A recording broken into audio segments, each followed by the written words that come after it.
Hey there, and welcome to Comedians on Technology, People and Drugs. I'm your host, Sam Joseph, and today we're very lucky to have comedian Willow Marler with us. Hey, Willow, it's really great to have you on the show. Thanks so much for sharing your time. Oh, it's nice to be here.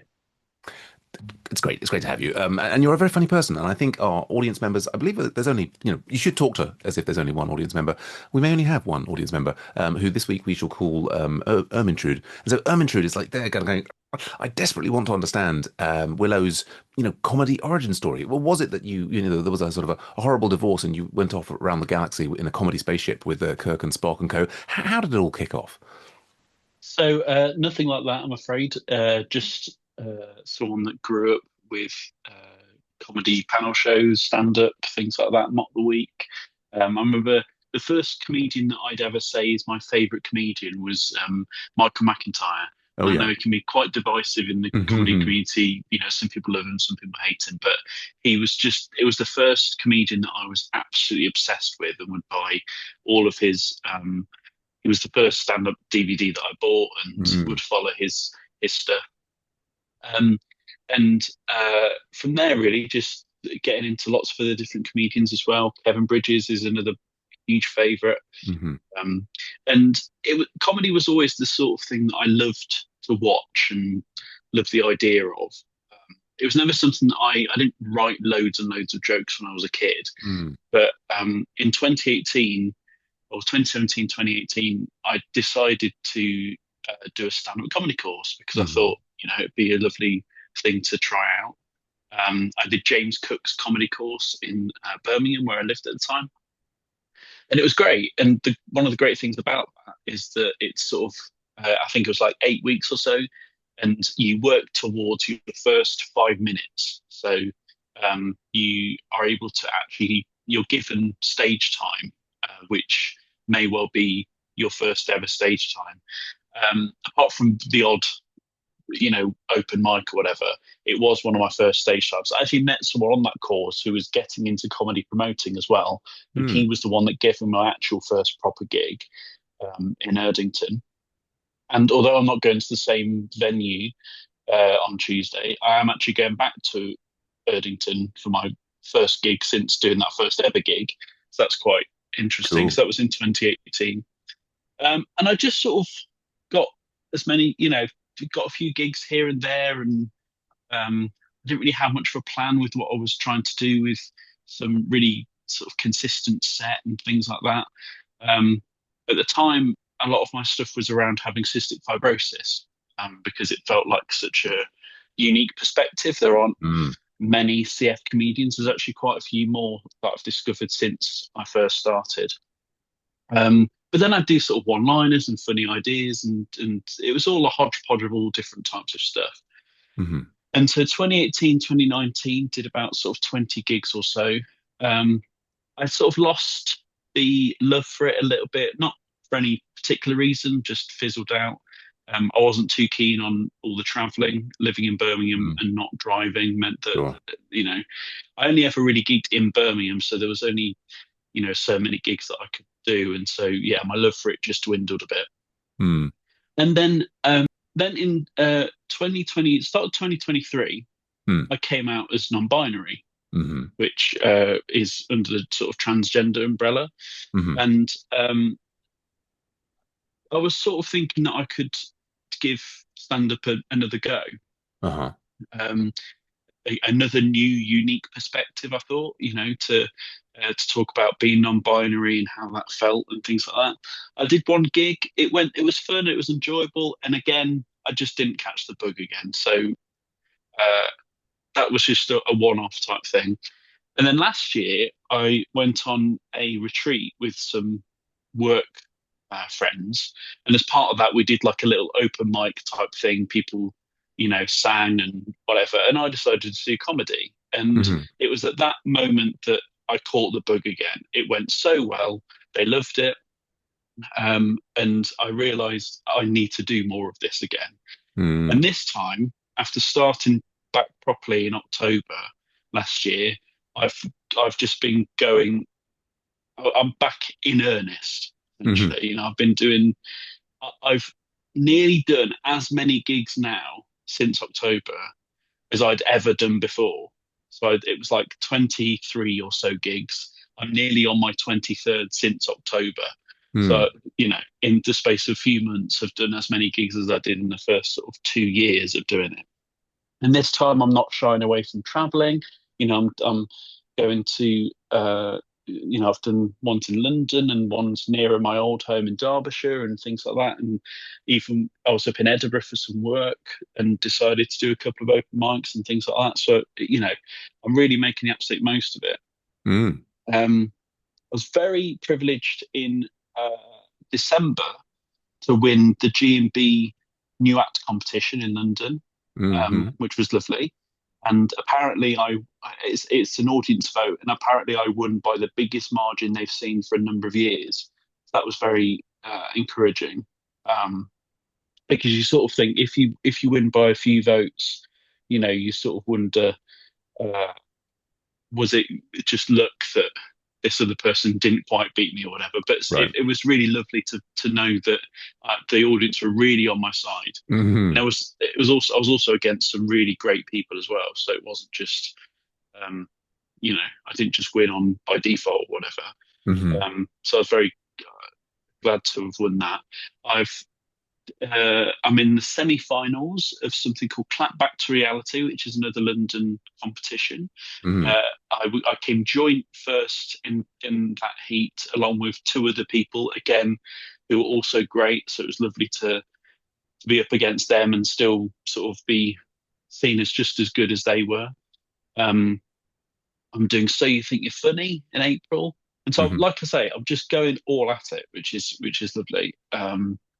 And this time, it's very much my materials a lot about my trans identity, Hmm. the unique perspective of that. Again, it's the sort of thing that there's actually quite a few trans comedians now, and it's lovely to see them doing, really successful, starting really successful comedy careers.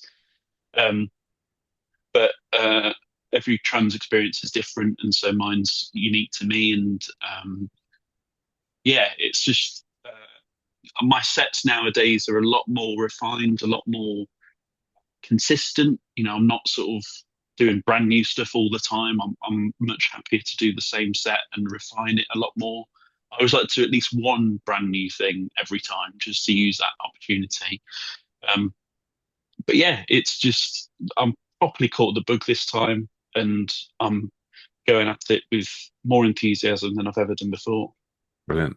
Wonderful. Wow. Yeah. Well, so much stuff in there. I mean, I'm also a huge fan of Mock the Week, and also, I mean, Michael McIntyre. Yeah, I've always really enjoyed his comedy, and then yeah, coming into yeah, I'm not sure where, I don't know, why, I don't, what's the goss there about why he's such a marmite figure? I don't know. Maybe I we, think it's just because it's always going to be that thing, isn't it? It's like I really like Coldplay, and I'm happy uh to admit that. And Coldplay get a bad reputation because of being middle of the road or whatever, or right. mainstream success or whatever it might be. And similarly, Michael McIntyre is very popular, you know, among the masses. But Sure. people don't get that popularity for being terrible. It's just No. that his brand of comedy might not be for everyone. And it's like I'm a really big fan of Stuart Lee as well, and Stuart Mm, Lee's done bits about how Michael McIntyre's stuff is very different to his and yes. and not his taste whatsoever. But then in interviews, he's been very honest about the fact that obviously Michael McIntyre is incredibly good at what he does because Yes. that's why he's so successful. And Yeah, I he's guess not it's a the bit of same. yeah, sort of like a bit like with Ed Sheeran or what have you. There's some people who are Mm. they have great mainstream success, and maybe for the kind of like in the trenches, so to speak, it's kind of like people are like, well, and I guess there's also sort of like it's often not clear what it is that takes, because there's lots of very talented people around, but only a certain number of them kind of go over that like divide Mm. into the like super successful, and I guess that's And yeah, someone yeah. like Ed Sheeran, again, is not necessarily everyone's taste, but if you watch his performances where he uses like loop pedals and stuff like that, like you can Yeah. tell that his ability and his technique is just so good, like his performance technique, even if his style is not necessarily, to your taste. And similarly, Right. like Michael McIntyre. his obviously his stage technique, and forget about the writing, just his stage delivery and technique and enthusiasm and everything like that you know, is incredible. Yeah. Um, so yeah, and like I say, he was the first person that um, properly I started to properly find any clip of his and watch, and Mm. you know, it really got me into stand. I mean, I used to watch like stand up used to be on the telly every now and then, and similarly like sketch comedy and things. I remember Mm. from my brother's birthday, he got a portable DVD player and a DVD of the 50 best comedy moments or 25 best comedy Mm. moments from the BBC, Hmm. which was introduced by Ronnie Barker and had, classics like Four Candles and Del Boy falling through the The, bar and all this sort of yeah. stuff, and the chandelier from Only Fools and Horses and things. And so that was my proper introduction to things like Two Ronnies. Some others do have Open All Hours, things like that, Mm. Faulty Towers. And and there was things like I remember Lenny Henry's show where he did, mixture of sketches and um, Stand up. Yeah. stand up.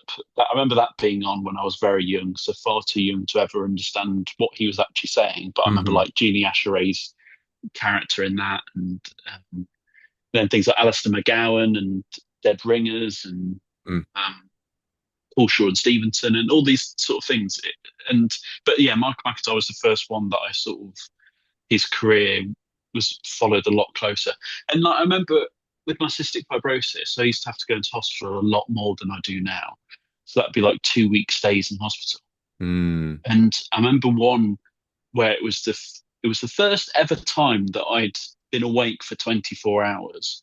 It was when I was sort of 17 or something. I just could not get to sleep, and I've never really experienced that sort of thing before. Um, and so I was just on my laptop, just like I can't get to sleep, so I'm just gonna, you know, watch whatever I want to, sort of thing, just to Mm. chill out. And I remember it was the at midnight. It was um, the day that his third DVD went live on like iTunes and whatever, and I bought it immediately and watched it immediately and loved it. And it's still my favorite of his DVDs. And I don't know, it's just little things like that that becomes really meaningful um, and yeah, then started obviously watching stand up live and um, going to gigs and things. And it's funny that stand up comedians I used to watch on telly are that bit less removed from me now because, Hmm. like, I saw Glenn Moore yesterday at Oh yeah. Huntington Hall, Hmm. and he's actually one of the reasons that I wanted to start comedy again. Listen to him on Bud Pod and Button Boys and um, Ellis James and John Robbins, their podcasts and things like that. Those sort of people, I'm like, um, I know people that know them. Like, I'm already only sort of one person away from them now. They're not Mm. quite as sort of, oh, they're on the telly and they're these celebrities, and obviously they still are, but um, that it doesn't quite seem like a million miles away from where I am now, just because of all the people that I've met through doing comedy. Um, like Ellis James on his radio show does a game called Cymru Connection, where he tries to find a connection between himself and a random caller from Wales. And one Ah. of the connections he suggested was a comedy promoter who Mm. I'm friends with on Facebook. And so that was a bit surreal to hear, but is actually not as odd now because of having Mm. started comedy, and especially doing it in such a way as like really trying to embed myself in the comedy community. So I'm in a place now where 15 years ago would have been sort of so surreal to me to Mm. find out that I'm sort of a bit that bit closer in the community. So Yeah. it's really exciting. It's a great journey. And well, and I was intrigued. You talked about the comedy course. You mentioned before the comedy course there was the odd open mic. Did you do something before the Yes, I comedy did. course? So it was one open mic at it was when I was at Birmingham City University. There was Oh yeah. a pub called the Eagle and Ball, Uh-huh. and they were doing open mics. And I just chanced my arm and just went round and did some comedy. And I remember a couple of my friends were there and watched. I I can remember one little bit of one of the jokes I did, and it's actually something that I then kept and developed on when I started the comedy course and about my CF. Um, and it was that would have been the first time that I'd properly got behind a mic and um, did some comedy. Mm. Um, but it's one of those things that like you do that and then that was fun, and then you just go move on from there, as opposed to I need to do more of this. It was only around the time of the comedy course, seeing it advertised on Facebook that I thought, no, I need to revisit this Yeah, now. well, it's really Yeah. interesting because I think for many people, they need something like a comedy course before they could even dream of doing it. Like it's a very intimidating. I mean, for some people, it's like the last thing they ever want to do. So that's, it's really interesting that before the comedy course that you had that one-off experience. Like as a young person, like I did a little bit as talked about on the podcast before when I was in my early 20s and just it went really badly and I was like, okay, I can never do that again. And that's obviously only magical people like Michael McIntyre or whoever can do Mm. that. But I guess it sounds like for you at that time at Birmingham City University, you were like you're already describing, you already had a love of comedy and sort of ideas about comedy. It wasn't necessarily something you were saying, "Oh, I'm going to go off and do that." But then you saw the opportunity to do like an open mic in that pub, and was that. Did you have to steel yourself to do it? Was it just like, oh yeah, that's what the people on TV do. I'll have a go, see how it goes. You weren't too bothered Well, either way. I've always been a bit. Don't know if this is partly because of having cystic fibrosis and having a bit more of an idea of like, okay, I'm only here once type thing, just grab Mm, every chance I can type right. situation. Um, or I don't know what it is, but there's quite a few things that I've done in my life that I just did because I was like, I could do that, and that's all that it Mm, took. Like for mm, example, I ran the London Marathon in 2015, and that's something that I got a place the first year I applied for a place, and some people try and get a place for years and never get one. So mm, again, that was like serendipity of that was lovely. I remember in first year of uni, I did the uh, like talent competition, like BCU's Got Talent or something, mm. and I did like a sort of inspired by a beatboxer called Tom Thurm. I did Hmm. like weird we speak about Ed Sheeran and loop pedals because I did like a beatboxing sort of loop pedal type setup, Oh which yeah. was quite fun. I don't think I got up through anything like semi final or anything like that, but it was still fun to do. Yeah. Um, and then in 2016, I did BCU's Got Talent again. This time, I did a sort of 5 minute Michael Jackson dance routine, Mm, and so I'm a massive Michael Jackson fan, and joint won mm. with two other people, Wow. and so I very much had that mentality of um, just going for things like that. I get when I sort of, especially with like remember when I was in the run up to the doing the stuff for BC's Got Talent for the first time when I did the beatboxing and things. I'd watched Tom Thumb's um, stuff on YouTube, and I always got that sort of excited. I think a lot of people have this like when they listen to music, Mm, they might have this fantasy of imagining themselves performing that on stage or something, and mm, mm, how wonderful that would be.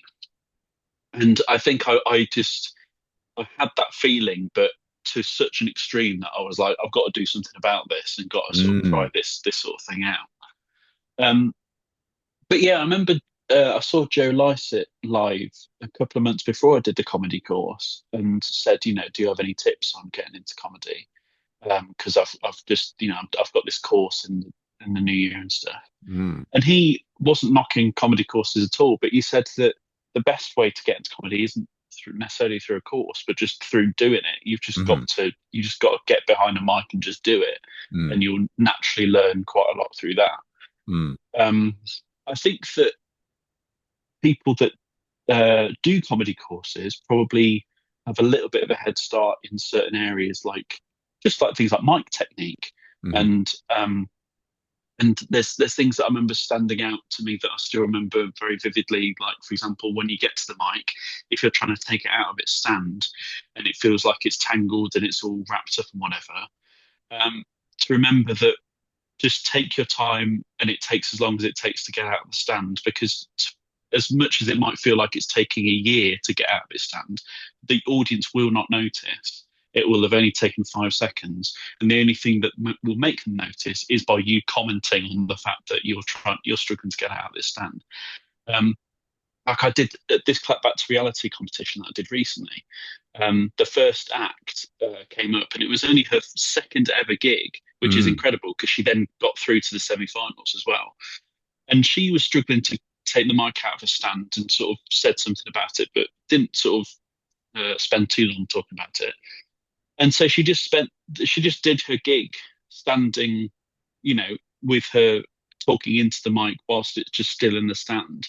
Mm. And I remember her saying afterwards, like, "Oh, I feel so stupid for not being able to get the mic out of the stand." And I just said, "But to be honest, it felt like that was just how you did comedy. You just Mm. stood behind the mic, and I thought that was just your way of doing it."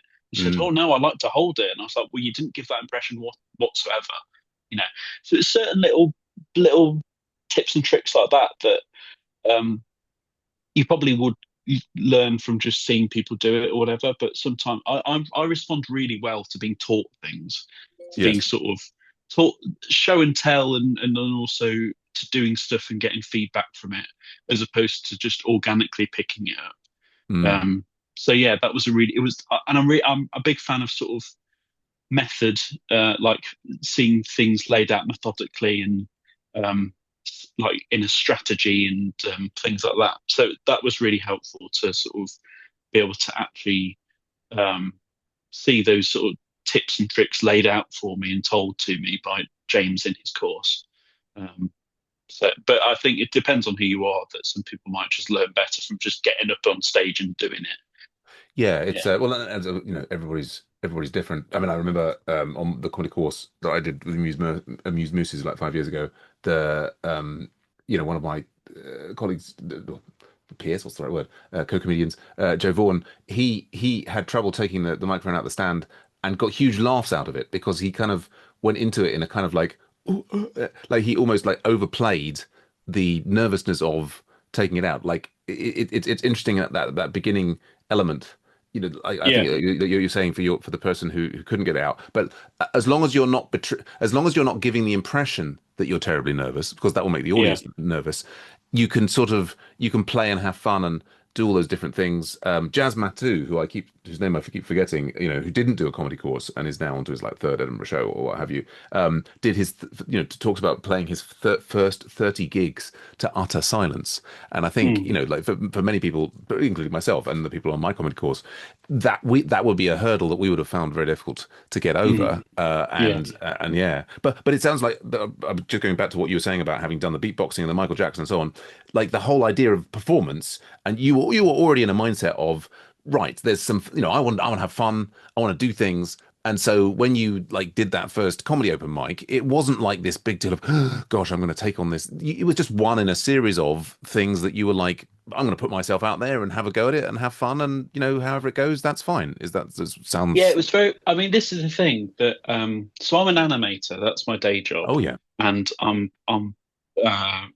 able to create a very decent career out of it, and it's going very well. So comedy isn't something that I'm necessarily. It's not like, okay, this is my job that I'm trying to become my dream job.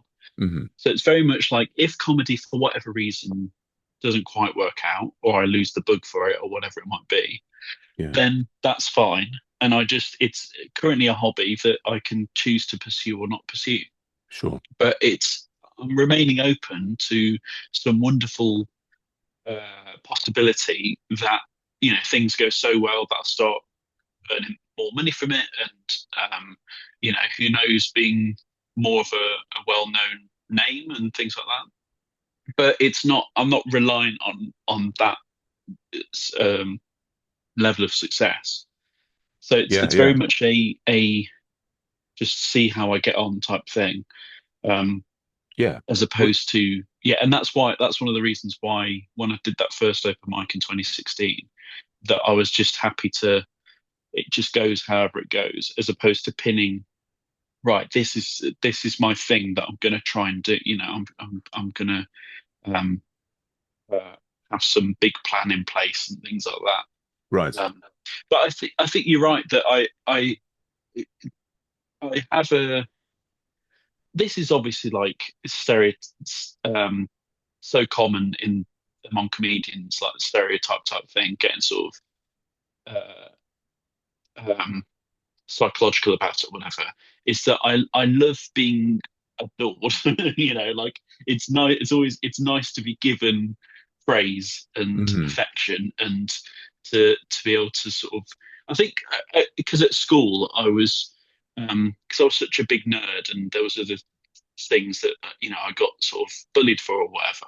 Mm. It's nice to know that I'm the cool one in the room, and Mm. cool obviously doesn't necessarily have to be just like this idea of cool that you have at school of people, being like the jock or whatever. Hmm.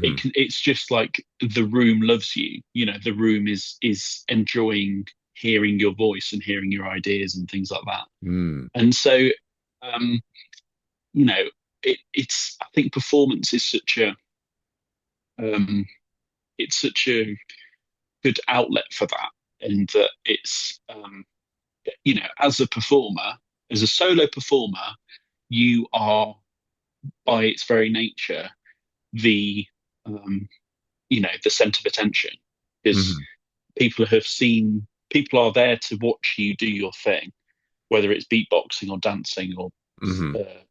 comedy or whatever else it might be. And this is actually something that I'm quite keen to sort of remind myself of as well, especially as a trans person, because I post a lot of stuff online, and I get, as a visibly trans person, I Hmm. get quite a lot of negative comments and all that Mm. sort of stuff. But one thing I love about comedy as a visibly trans person is Hmm. that I am in that during my sets, I'm in a position of power, and that's a position of Hmm. power that is rarely afforded to trans people, Okay. especially at the moment. Whereas it's like, no, I'm the one holding the mic. You are going to listen to me, and you know that might be one of the reasons why people react negatively to stuff that they see of me. They don't like the idea of the voice that I'm given by holding that microphone and being on that stage. And so I love the fact that I have that position of power, and that I'm going to hold on to it, and educate, but also make people laugh, and Hmm. also if there's people in the audience that are trans, either openly, not openly, they don't realize they're trans. Hmm. Um, hopefully me being on stage will just make the idea of being trans a lot less scary, and Hmm. because the main character in the room right now, it Mm. happens to be a trans person, and Mm. look at all these people laughing at them, or Mm. laughing with them, I should say. Hmm. Creating happiness and joy and everything, and people applauding and all that sort of stuff.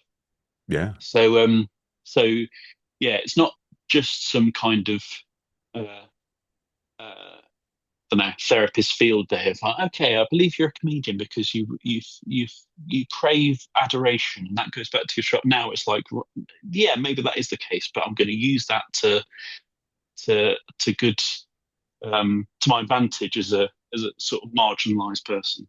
Sure. Yeah.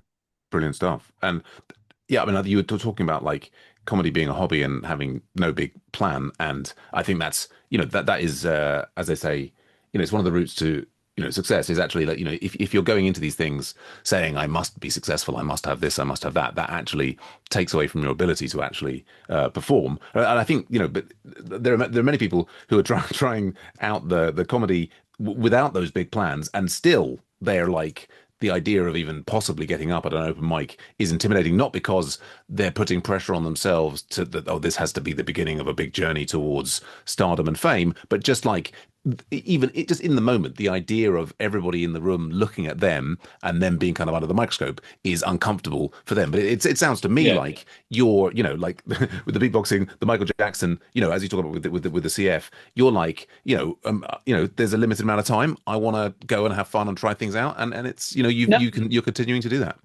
this is true on paper. However, it would be a lie to suggest that I, do these things and don't shit myself in Oh, the really? run up to doing them. Oh, really? Okay, So, because I wasn't getting that impression at all. no, Tell me, yeah. I definitely have I definitely have the typical anxiety, leading up to it. Mm, And especially it's sort of when you're doing a comedy gig, it's one of those weird things where you wake up, you're aware that you've got this gig tonight, possibly, and you, in my case, commuting on the train, that can hmm be you just going through your set and whatever, and then you get there and um, it's starting to become a bit more like you're in the environment where it's going to happen. And then, depending on where you are on the bill, if you're first, that's obviously great because you get to get it out of the way. But then, if you're last or later on or whatever, then you can be sitting there, and it's very mm, difficult sometimes to then enjoy everyone else's set sure. because you're just Yeah. wanting to make sure you don't forget your set or you're um, just generally hyper aware that it's going to be your time soon. Mm, I mean, I did this clapback to reality. The funny thing about that is that I didn't know when I was going to go on. So after everyone's set, I just had to be like, this could be me mm, next, mm, which was sort of helpful. But yeah, it's always nice to know when to expect to go yeah. up. But I think so. The actual, I mean, sometimes I might do these sort of, yeah, I'll do that, and I don't feel nervous applying for it whatsoever. That's the Mm, thing is I don't have those sort of nerves ah, because I'm not doing it in that moment.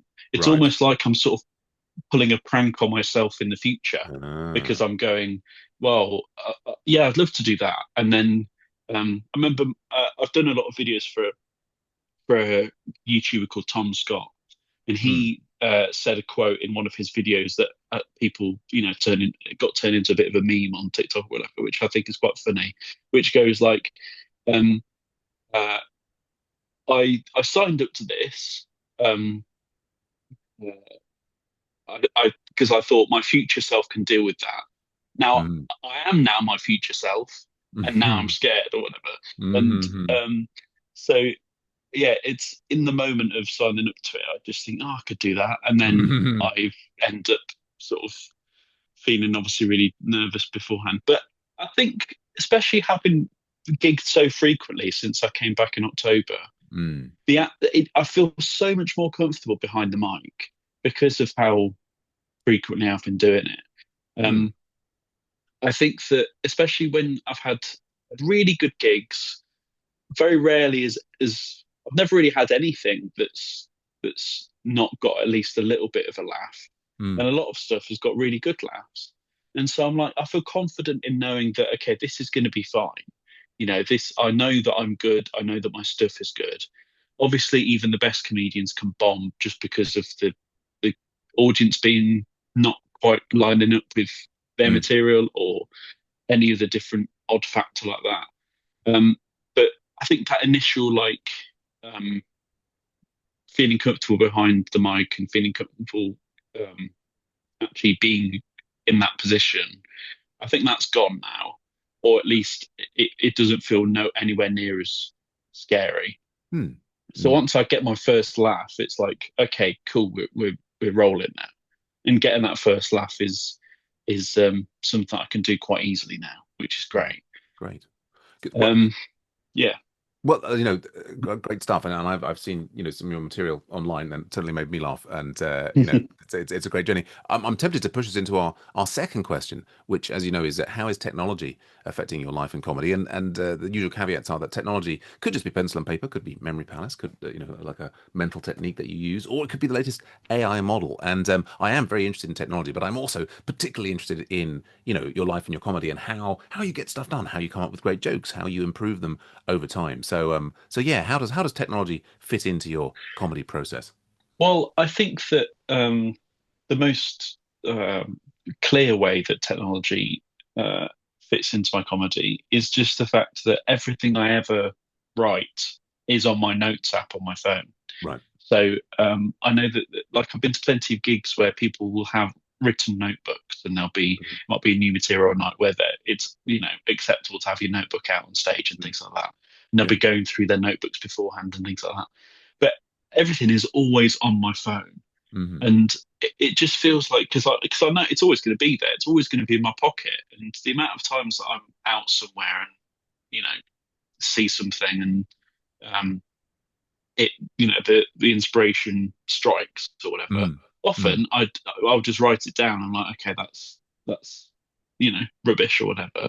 Mm. But then a lot of other times they've been things that I've um, then gone on to do some of my favorite jokes, about or Hmm. whatever. Um, and especially, I mean, one of the things that I hate when I fall asleep is I have to um, I have a tendency to try and think about my routines maybe or things like that. But I need Mm. to I actively stop myself from doing that because Okay. inevitably I might come up with a new idea and Uh-huh. then I've got to write it down. My phone's right there. I've got Uh, to put it down and then I just keep doing that and then I'm not actually going to sleep. And mm. so I have to actively stop myself thinking about comedy as I'm going to sleep Mm. because my phone is just right there and I could just write it down Mm. and I've got this sort of thing in my brain that's like you've got to write it down. You can't just let it go because it could be Mm. the best joke you've ever Mm. thought of in your entire, things like Mm. that. And so everything I write from just little ideas to just the full routines I write out. I never used to do that actually when I first started. I had little ideas and I used to write my sets as just bullet points. Hmm. And uh, nowadays, I'm very much writing my sets as full scripts. Oh, really? Um, and I don't necessarily stick to uh, the script 100% just because I Mm. don't necessarily, know it absolutely word for word. Hmm. There might be the odd sort of phrasing that's slightly different.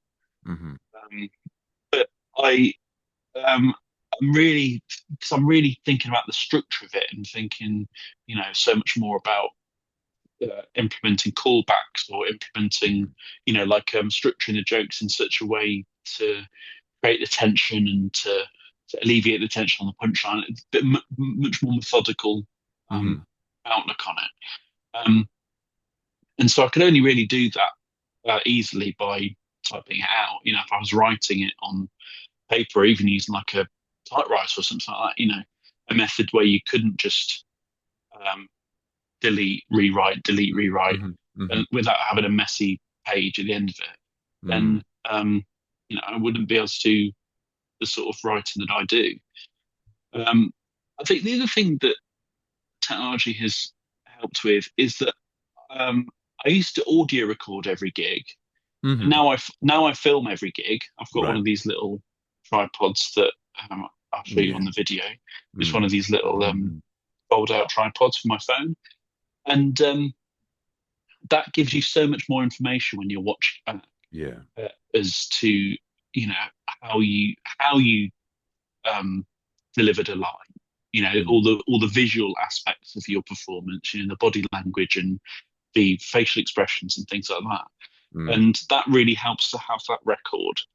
Um, and I mean, the other main thing is that I then, depending on how well it turns out with the lighting and the filming of it, I then turn those into clips and put them on TikTok Mm. um, and Instagram, and I've been able to meet people through that and um, get followers through that. Obviously, nice comments and not very nice comments through that Mm. um, in equal measure. But Mm. then the nasty comments I screenshot, put in a folder, and turn into material. So Ah. it's uh, it's never wasted on me. People saying not very nice things because it's like, don't worry, you've allowed me to avoid having to write more stuff. I'll just, You're making my life uh, easier.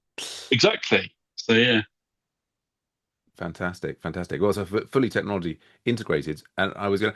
Do you have a kind of like? Well, you've described there.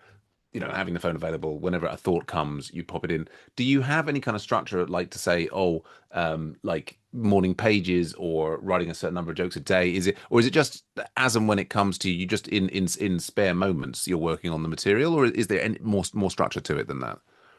It's often just when I have the ideas that I write them down, and then sort of often before a certain gig, I might go, I'm gonna, write, I'm gonna prepare for this gig. Oh yeah. Um, Especially if it's a gig that I've done before, I think, well, I can't just do the same set again. So I've Mm, got to sort of construct a brand new set. I recently finished Adam Bloom's book, yes. and so I've got all these techniques that I can be a lot more methodical about my writing. And he's Mm, very keen in the book. He writes about don't just read the book. You need to actually go away and write some stuff based on mm. what I've been saying. And so, like today and um, yesterday especially, um, decided to sit down and write some stuff. But I mean, today when I came to it, I was sort of like, I wasn't really feeling it, and Mm, it just, I don't know, I wasn't just in quite in the right headspace. I think it helps to have that level of pressure to think, well, I've got to write this today because, um, I've got my gig later or whatever. mm. And so that forces you to put stuff together. But I think one of the things that I've been um, thinking about lately is that I've got this stuff about, I've got these sets and things that have gone really well. I've got like not to say that they're tried and tested and they're absolutely watertight and all this sort of stuff, but I've got a lot of material now that's gone very well on multiple Mm, occasions, mm, and so I could put together like a 5 or a 7, a 10 set that I think will be pretty successful, and I can put mm, that together quite easily. That maybe it's stuff that I've done before, maybe it's stuff that I've done before, but not as a complete set with this other stuff, whatever, this sort of pick and mix type style. But if I rely on that too much, then I'm really keen to keep writing and to keep trying mm, to put new things together. Um, so I think maybe I need to be a bit more methodical about it, or have this sort of time set aside mm, once a week or once a day or whatever to just mhm. come up with a brand new joke. Um, I've also just started a new book called Joke Farming, Oh which yeah. is, I believe, by Elliot Kaplan. Hmm. I'm just going to check that because I want to make sure I get it right for the pod. Elliot Kaplan, you said. Callan, I think now actually. Elliot Callan. Yeah, okay. Uh, So I've just oh, started this new book called Joke Farming by Elliot Callan, oh yeah. who's an American comedy writer. He's written for the Jon Stewart Show and Mystery Science Theatre and things like that. And I've only just started it today, so I've only read the introduction. But the um, the book is all about equipping you with not necessarily like this is how you write jokes, but Mm, enabling you to figure out your own methods of being able to consistently write jokes. mm, And he's someone that was, is used to the idea of having to write jokes to a quick deadline. mm, Especially at a Jon Stewart show, which is a very topical show that was on, is on daily in America, mhm, and so mm, things that happen that day he needs to generate lots of material. He needs to do it consistently, and he can't just go, oh, inspiration didn't strike today. It's got to be no. This is a job. I've got to write this stuff and be able to know that I can generate it reliably. mm. And so I think that will really help as well with my writing and getting a bit more, consistent with it and regular, I suppose. No, great stuff. Yeah, that's interesting. I'll have to check that out. I mean, there's another guy who's called Joe Toplin who wrote for the many of the late shows in the US. Has got a whole book.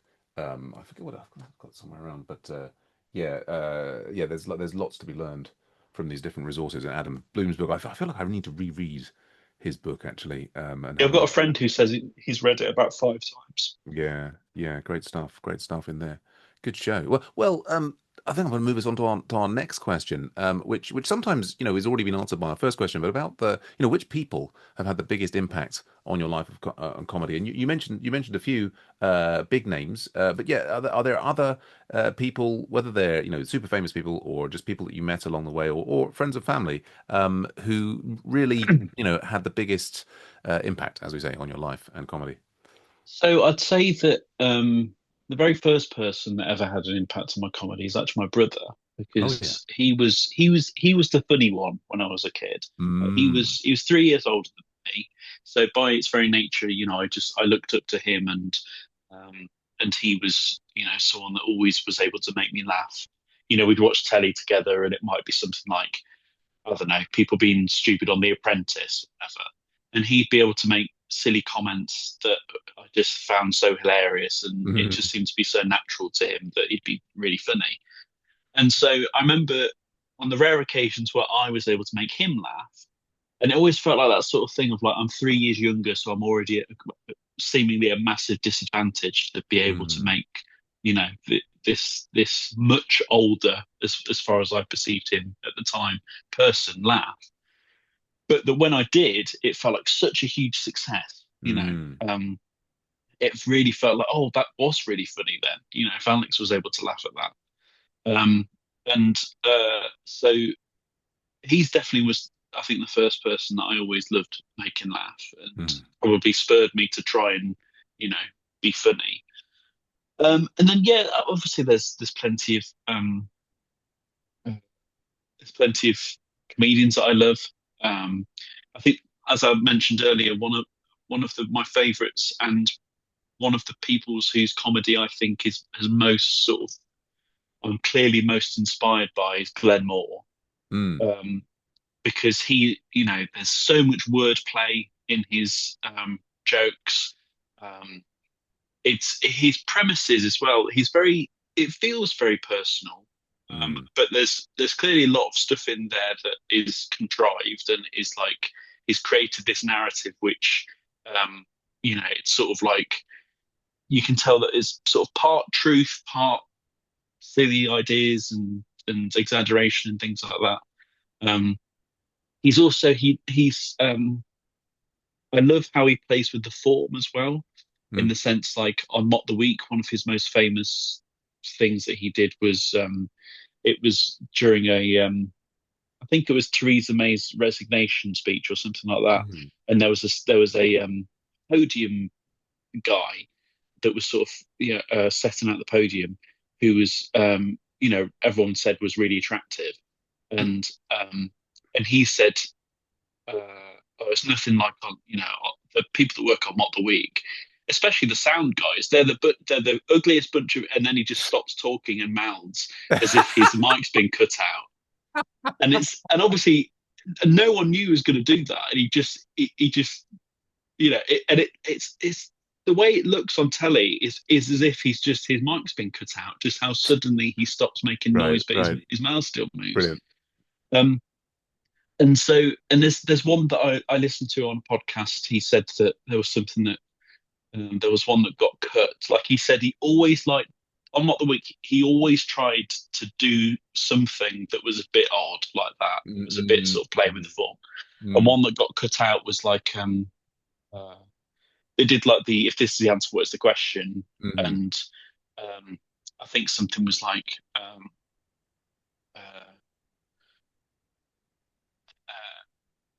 I don't know, 28 minutes or something. Yeah, yeah. um, what is a question? And then when it was a later round, he said, it's like the headlines. What does ASTB stand for? And Mm. he says, uh, is the answer, how late am I telling this joke or something? And apparently it got cut in the final edit. But I just think things like that, and like, I can tell that his comedy is sort of the one that has most influenced my current writing, definitely. And I think, to be honest, the main person that's influenced my comedy, or sort of had such a big part in it, is probably my wife, because Mm. I mean, she will be the first to say that there's a fair few jokes that I'd say on stage that were her idea. Like she'll say something, will Mm. be, she'll make a joke or whatever. Not as in like, oh, I've got a joke you can do, Right. but she'll just come out with something as I'm talking about my set, and I'll go, I'm having that. And so Mm. we joke about the fact that she's really the person that writes all my stuff because she comes up with those ideas. But I think the thing that mainly is the thing it's just the fact that I go to gigs and everything, and she's uh, I'm traveling about, especially a lot. I'm sort of going out a lot more than I used to do these gigs, and she's she supports that, and she's sort of there for me. Mm. Um, uh, she's enthusiastic about all the stuff that I'm doing, and she's comfortable with me going out and doing all of this Mm. sort of stuff. And Mm. um, and I think that if she wasn't happy to let me do that, then obviously I won't be able to go to London for the Mm. night to do these Mm. things and branch out further than just my local area, which Mm. is I think where I felt before, where I felt like, oh, I can't be traveling too much because I can't be leaving Vicky on her own and all this sort of stuff. But Mm. now that Mm. that was however 8 years ago, we're married now, all these sort of things. It feels a lot more like I can go out and do these things, and it's not a problem because she's perfectly supportive with um, me going out and you know uh, just disappearing for the night or whatever. Mm. Because Mm. I mean, the comedy calendar is a shared calendar, so she knows what's coming up. Mm. Um, but yeah, I mean, not every couple would have that level of support and sort of she's always. I remember last night when we saw Glenn Moore, and I was sort of seeing everyone in the bar beforehand, and I said to her, feel like one day this could be me that all these people Mm. are sort of here for. And she was like, yeah, of course they can. Of course that's Mm. going to happen. She's with everything that I do. When I've set my mind to it, she's so much like, yeah, you could do this. Like she believes in me so much. With doing things. Um, Partly maybe because she's seen me do all these crazy things like the Michael Jackson dance at Mm. the talent show, and she's seen me do comedy. She doesn't actually come to many of my gigs, but that's because she's heard it. She's the first person that hears it. Sure. She when I put together a set, she's the first set of ears apart from my own that actually ever hears it, and so she's heard it so much. Um, but that's another thing is the fact that, I come up with an idea that I think is great. And then she's able to be my first bit of feedback that isn't Mm. an actual audience member. Mm. And we're able to almost workshop things a little bit, which is Mm. really fun. Um, and our sort of styles of comedy or the types of comedians that we like I mean, she loves Glenmore as well, so that's why she was there last night. But we've got different things that we enjoy about comedy, and so that helps having that slightly different perspective as opposed to someone that just happens to love all the sort of stuff that I love, so would just say yes to anything that I came up with. um, and that's another thing that's, I think, very supportive, is the fact that she can tell me that something's rubbish. She can Mm. tell me that, oh, I don't think that really works, or I Mm. was trying to work out a bit of wordplay about. I've got a line where I say that I changed my name legally, Mm. as opposed to my friend Thomas, who changed his name illegally. And then I Mm. was trying to sort of come up with an idea of like, like uh, instead of like a weed dealer, like a Mm. deed dealer, like a deed poll dealer or something like that, as if Mm. giving out deed polls and doing it, Mm. And she was like honest about saying, I don't think weed dealer is like enough of a common sort of phrase for deed, and especially deed dealer. Like deed Mm. poll, deed is not necessarily. Then it's not quite like I just don't think it works. I don't think it's going to be Mm. clear enough for people and whatever. And and obviously I could just do it and see how it goes. But I think that's what really helps refine it before I even get on stage, is actually sort of, you know, 99% of what I do she loves, but there's Mm. the odd one that she's like, doesn't quite work. It's Mm, what does that mean? And it helps me to go, oh, maybe I just need to explain this a little bit better mm, before I actually then am able to get them to laugh about it or whatever. mm, mm, mm. Um, yeah, and obviously there's loads of other comedians that I love and that make me love comedy, but I'd say that they're the main people that Yeah. influence my current comedy. Yeah, wonderful, wonderful, wonderful shout outs to your brother and to your wife. Yeah, I think 2 episodes ago, Gareth Beavis was talking about. I mean, he's got small kids, but he was talking about how supportive his wife is. For him needing to go out and do this, that, and the other. And I think that does make a huge difference if you've got your Yeah, partner. Gareth is lovely. Mm, I've only met him once. I met him because the comedy competition I won in mm, London was for G&B New Act competition, mm. and he won the November one. And Yeah, as he was part of previous winner. that, you get invited back to close out the next competition. So Yeah. he was the closing act for Mm, um, the competition I won, and so I met him there and everything. And he's been such a lovely sort of person that we've both helped each other with.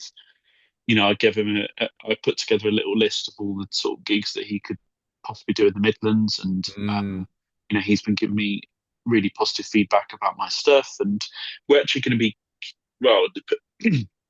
Depending on how we do, we're in the heat for the G&B All Stars, which is all the mm, people that come first, second, or third in the new act competition get put through to this All Stars thing.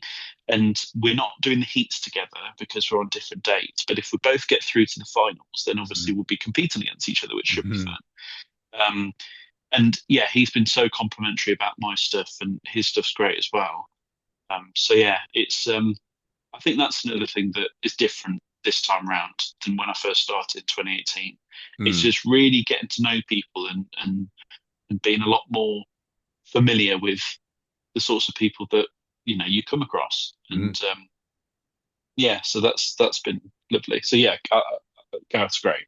Yeah, no, no, huge. Well, yeah, he was. I was. I've almost just finished listening back to his episode. We had a lot of fun. Yeah, he's got some really interesting ideas.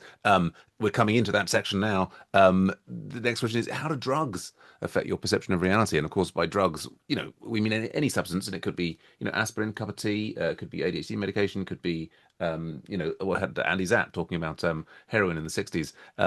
Well, what a conversation that was. But yeah, is your body a temple? How do substances of any kind affect your life and how you see the world? Well, I think the main way that I can respond to that comes down to my cystic fibrosis, Mm, because as part of that, I take drugs every day. They just mm, happen to be, vitamin supplements and calcium supplements and digestive enzymes and things like that. mm, And I think that, and I do sort of physiotherapy. I used to do it twice a day. Now I'm able to reduce it to sort of once a day and things like that. And so I think I've always been, from a very early age, that the nature of my cystic fibrosis treatment has meant that I'm a very habitual person. I'm a very sort of, I tend to be quite regimented in certain ways of I tend to have a bit of a routine and things like that. And so I think it's very difficult to put uh, an exact answer to how that has contributed, but it definitely would have contributed to my approach to writing comedy and things like that. And as I mentioned, the very nature of having cystic fibrosis has made me mm, go, you know what, it's you only live once. I need to do all these mm, different things that mm, I'd love to do and things like that. I mean, um, I have had difficulties with needing extra help with my medicine and stuff like that. And like I say, there's been times where comedies maybe um, place that I've turned to when I've struggled in hospital and things like that. Like saying about how I watched that Michael McIntyre DVD the night I couldn't sleep when I was in hospital. mm, Um, and so, I mean, a lot of they say that laughter is the best medicine or whatever. And I think that it can be in itself a very positive drug, a very positive medicine as well.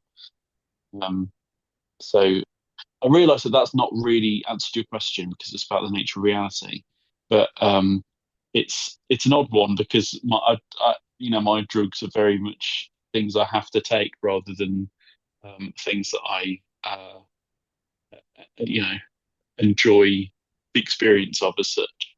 Sure. Yes. Yeah. Well, the and the it's an interesting question. I mean, it might, it might be perceived as a question that is one saying like, what drugs do you use to like, see spirals or whatever it happens to be? Which maybe that's where it started when my previous co-host came up with it. But I'm kind of seeing it as what are the, we're looking, with the first question at the kind of like how's technology involved, and then the second one is like how are other people involved, and then it's sort of substances in as much as so Sam Day, was on recently talking about his, kind of pseudo addiction to chocolates. We had Callum McKenzie talking about the coffee. I mean, it's really interesting as you say with the. I mean, you're with the CF, there's a whole set of stuff that you need to take just to kind of like help you manage. Would you Yeah, say? And then so yeah, that's definitely. that's very regimented, and I guess so that I mean that sort of helps keep you, being able to function. And I wonder then, whether it's, a can of Coke or a cup of coffee, or I mean, or do you not take like is keeping that balance for the CF, like it needs to be just so. Do you have to be very careful not to have any other substances come in and affect your kind of Yeah, internal I mean, balance? well, I've never had any form of recreational drugs. I've not never smoked a cigarette or had any other types of drugs like that. Mm, I've never been drunk. Actually, is another thing. So really? I've Right. had the odd bit of alcohol, but I remember having my first sip of alcohol even was when I was in second year of uni when I was about Hmm. 19, and Hmm. so relatively very old. Um, you know, very took a while for that to happen, I suppose, compared to a lot of people. Like I say, I've never been drunk, and I mean that's quite funny as well because a lot of people say that they need that extra Mm, bit of confidence, Dutch courage type thing, to be able to mm, even consider doing something like stand up or getting on stage or whatever. And so, because I've never had to rely on that, I just think I don't know. I like the fact that uh, it's a bit like I tell you what, it's a bit like.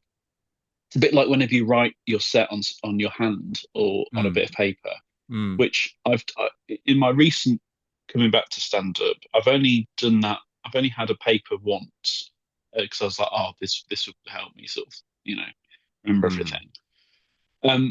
What I found is that as soon as I needed it and I looked at it once, then I looked at it so many more times after that mm, because I knew it mm, was there, mm-hmm. and so it became more of a crutch. Yeah. Whereas now I've decided to never do that again, or Mm-hmm. at least try my best to avoid doing that as much as possible. It Mm-hmm. means that I have this pressure to be able to memorize it and commit it to my mind. Mm, Um, mm, and I think that if I was the sort of person that found that I had a really good gig after having a drink or mm, whatever, I worry that I'd be the sort of person that feels like I mean, I live with OCD, which is very happy to say is in a very managed state, mm-hmm. and so it doesn't uh, affect me much on a daily basis.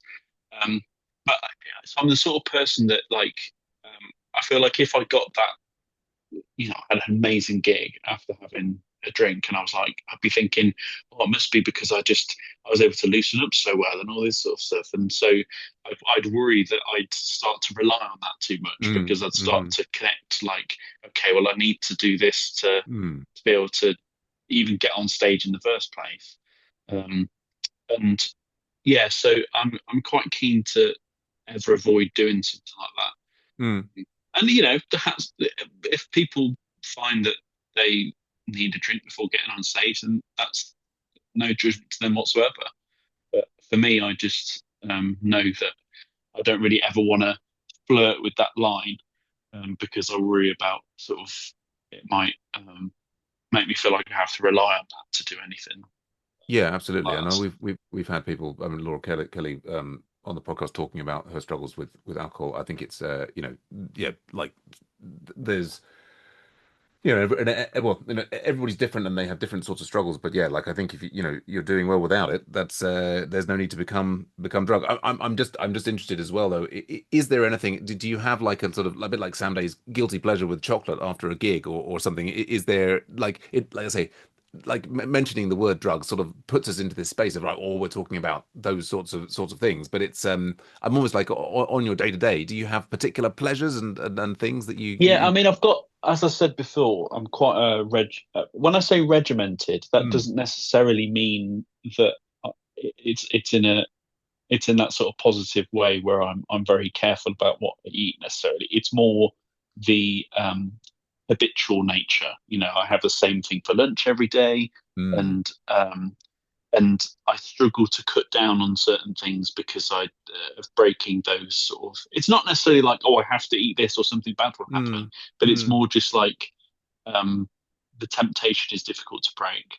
And I know that when I travel for mm. gigs, the fast food is just it's just a given that that's what I'm going to eat. I'm gonna Oh, if I really? go to London, from where I live, I go via Paddington, and there's a Hmm. Burger King there, so I know that's going to be my dinner. And Mm. similarly, if I'm staying over for a couple of nights, um, if I'm staying over for a couple of nights, I'll probably eat in the hotel restaurant. But I know for a Mm. fact that if I'm there just to, I need dinner before my gig, I need to eat, I need to get something in me, Yeah. then it's going to be, I'll use that as an excuse to have McDonald's or a Burger King or something, Mm.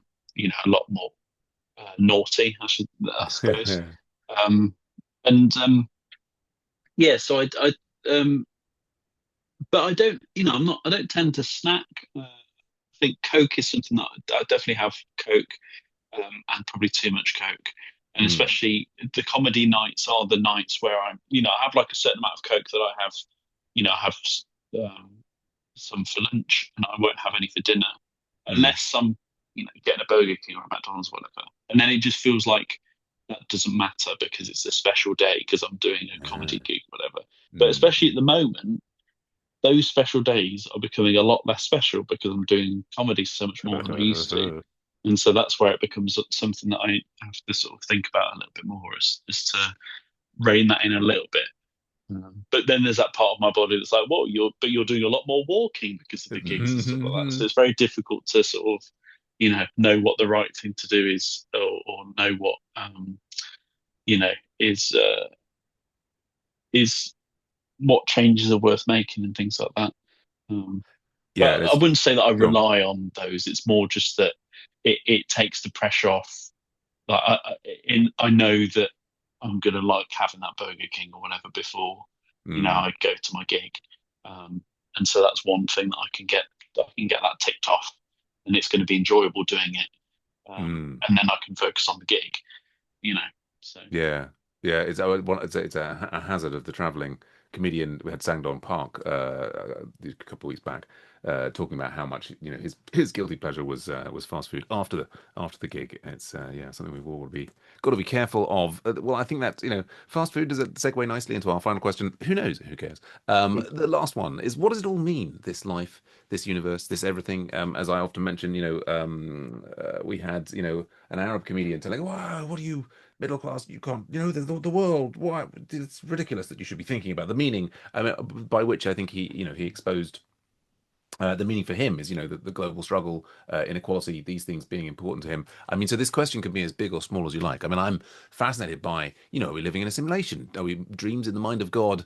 But or just like, what is it that helps you get up each morning and gives you drive? Yeah, answer it however you like. What does it all mean? This everything. well, I sort of had a um this time last year, maybe sort of, I suppose, like 10 months ago or so, went through a really difficult mental health struggle. Mm, And that's the most recent time that I've had, and the longest time that I've had, where I've been like quite severely depressed. And mm, so um, things didn't seem to have much meaning anymore. I really struggled to, to be excited about things or to be happy about things.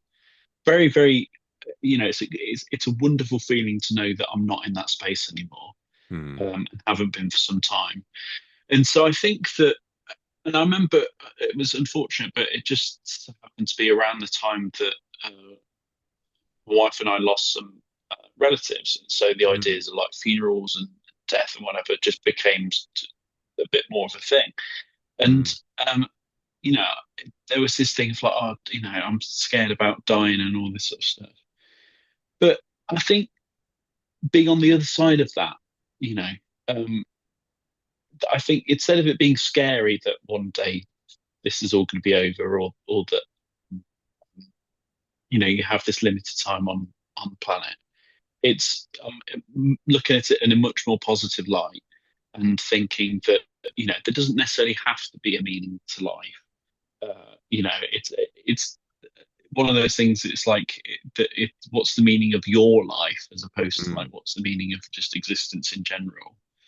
And so I think that one of the key things that I try my best to live by, and is a meaning to my life, is Mm. to do good and to try and make people happy and to help people.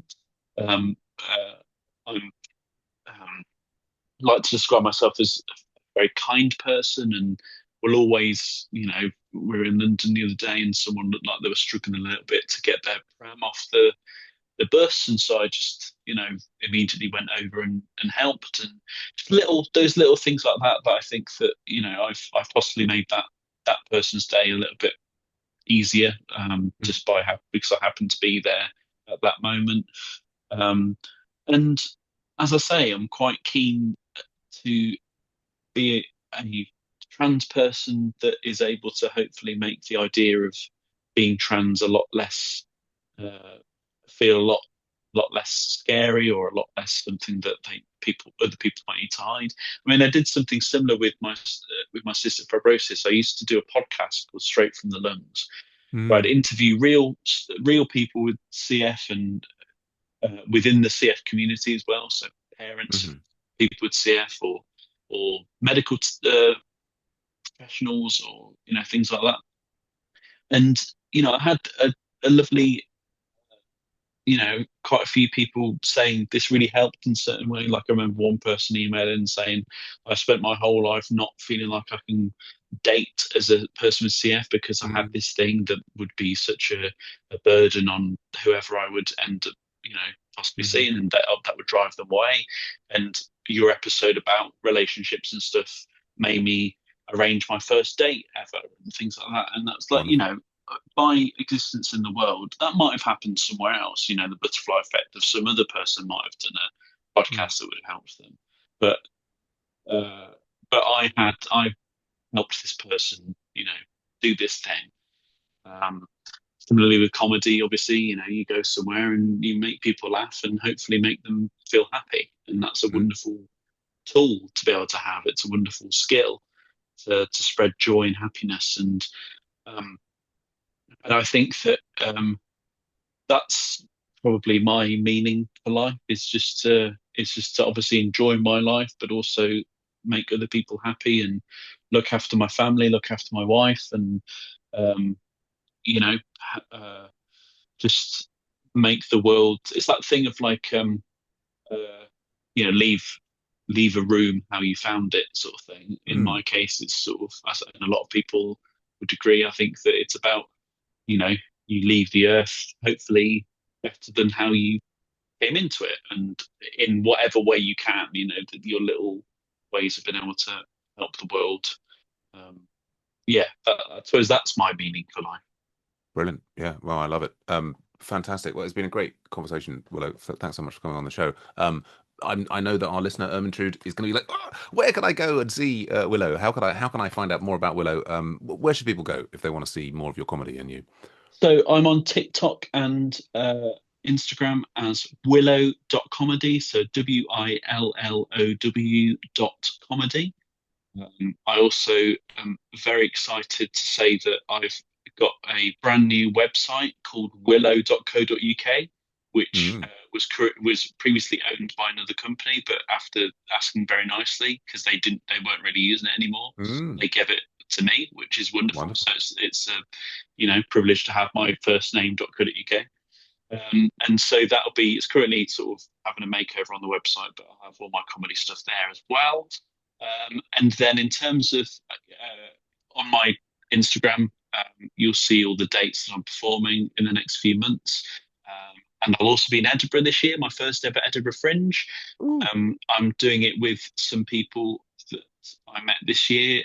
We're doing a variety show called Chat LGBT, Hmm. um, which will be about, the four of us will do some, do our own sets. And then the last 20 or so minutes, we'll be picking gossip out of a hat that would have been given from our audience members and dissecting that, helping people with their problems. And we're not AI assistants as Chat LGBT. We are Slay AI assistants. So Hmm. that's what we'll be doing. Starting the 10th of August, we'll be in Edinburgh. The venue's not sorted yet, but people go to willow.comedy on Instagram and TikTok. I'm sure I'll be shouting about that for the next few months once that's all sorted. And like I say, I'm doing So You Think You're Funny in April, and that if I get through to the semi-finals of that's in Edinburgh. So yeah, willow.comedy is where people can find me on Instagram or TikTok. Brilliant, brilliant. Well, and I'm going to be at Edinburgh with my first show this year as well. So hopefully we can hook up and see Definitely. each other's shows. Good stuff. Yeah. Well, thanks everybody. And remember, you can help support comedians on technology, people, and drugs by going to our Facebook group and commenting or asking questions there, or on Spotify. If you do go to Spotify, please do follow us there because it makes all the difference to the algorithms. And we look forward to being in your ears again real soon. Last word to our fantastic guest, Willow Marler. Free Palestine and trans lives matter.